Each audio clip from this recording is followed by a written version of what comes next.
नमस्कार मित्रांनो. तर मित्रांनो, प्रत्येकाला वाटतं की आपलं स्वतःचं पक्कं मकान असायला पाहिजे. परंतु काही नागरिकांची परिस्थिती ही कमकुवत असल्यामुळं मित्रांनो त्यांचं हे स्वप्न फक्त स्वप्नच राहून जातं. तर अशा नागरिकांचं स्वप्न पूर्ण करण्यासाठी सरकार या नागरिकांना घरकुल आवास योजना देत असतं. जसं की पंतप्रधान मंत्री घरकुल आवास योजना, शबरी घरकुल आवास योजना किंवा इतर कोणती घरकुल आवास योजना असेल तर या योजनेमार्फत या नागरिकांना घरकुल योजना मिळत असतात.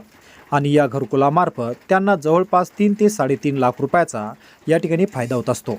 आणि मित्रांनो, यांचं हे स्वप्न पूर्ण व्हावं म्हणून राज्य सरकार दरवेळेस काही ना काही योजना राबवताना दिसत आहे. जसं की तुम्ही आता पाहत असाल की लाडकी बहीण योजना किंवा सुकन्या समृद्धी योजना किंवा इतर असून कोणती योजना असेल. तर मित्रांनो, आजच्या व्हिडिओमध्ये आपण तुमचं घरकुल योजनेमध्ये नाव आहे किंवा नाही हे पाहण्यासाठी मित्रांनो आजच्या या व्हिडिओमध्ये संपूर्ण माहिती अपडेट माहिती पाहणार आहोत. तर मित्रांनो, हे ग्रामपंचायत मार्फत घरकुल योजना राबवल्या जात असून बरेच नागरिक असे आहेत की त्या नागरिकांचं घरकुल येऊनसुद्धा ग्रामपंचायतचे ग्रामसेवक असो, सरपंच असो किंवा इतर कोणता अधिकारी असेल तर ते या ठिकाणी या नागरिकांचं घरकुल दाबून इतर कोणत्या नागरिकाला घरकुलसुद्धा देऊ शकतात. तर आपलं या यादीमध्ये नाव समाविष्ट आहे किंवा नाही हे पाहण्यासाठी मित्रांनो आजच्या या व्हिडिओमध्ये शेवटपर्यंत बनवून राहा. आणि मित्रांनो, अशाच प्रकारची नोटिफिकेशन भेटत राहण्यासाठी, अशाच प्रकारची माहिती अपडेट मिळवण्यासाठी चॅनल सबस्क्राईब करून बाजूला असलेल्या बेल आयकॉनला मित्रांनो नक्कीच प्रेस करायचं आहे.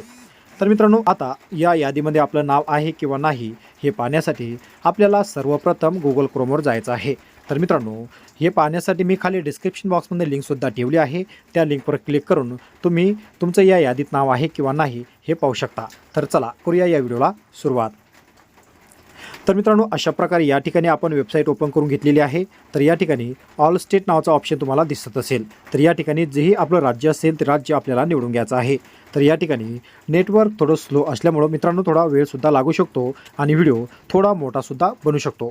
त्यामुळे मित्रांनो व्हिडिओमध्ये शेवटपर्यंत बनून राहा. त्यानंतर खाली सिलेक्टचा ऑप्शन दिसेल, त्या ठिकाणी आपला जोही जिल्हा असेल मित्रांनो तो जिल्हा आपल्याला या ठिकाणी निवडून घ्यायचा आहे. तर माझा बुलढाणा जिल्हा असल्यामुळे मी बुलढाणा जिल्हा या ठिकाणी निवडून घेतला. त्यानंतर आपलं जेही तहसील असेल ते तहसील या ठिकाणी निवडायचं आहे. त्याचबरोबर आपलं जेही ग्रामपंचायत किंवा जेही आपलं गाव असेल ते गाव या ठिकाणी मित्रांनो आपल्याला निवडून घ्यायचं आहे. त्याचबरोबर माझं गाव बोरखेड असल्यामुळं मित्रांनो या ठिकाणी मी बोरखेड गाव निवडून घेणार आहे. त्याचबरोबर आपला जो खाली जो कॅप्चा असेल तो कॅप्चा आपल्याला जसाचा तसा या ठिकाणी टाकून घ्यायचा आहे. या ठिकाणी कॅप्चा टाकल्यावर सबमिट या बटनावर क्लिक करायचं आहे. सबमिट या बटनावर क्लिक केल्यानंतर मित्रांनो अशा प्रकारे या ठिकाणी संपूर्ण गावाची यादी या ठिकाणी येणार आहे. तर अशा प्रकारे बोरखेड या गावात कोणाकोणाचे घरकुल आले ते सुद्धा या ठिकाणी दिसून जाईल. तर या ठिकाणी SC आणि ST समाजासाठी सध्या घरकुल आलेले आहेत. तर त्यांचं या यादीमध्ये नाव आहे. अशा प्रकारे तुमचं नाव यादीत आहे किंवा नाही हे सुद्धा तुम्ही पाहू शकता. किंवा या ठिकाणी डाउनलोड PDFचं ऑप्शन आहे, यावर डाउनलोड करून सुद्धा तुम्ही तुमच्याकडे साठवून ठेवून किंवा मोठी जर एक्सेल शीट असेल, मोठी जर लिस्ट असेल तर सुद्धा या ठिकाणी तुम्ही पाहू शकता. तर मित्रांनो, अशा प्रकारे तुमचं घरकुल यादीत नाव आहे किंवा नाही हे तुम्ही 2 मिनिटात घरबसल्या तुमच्या मोबाईलवर पाहू शकता.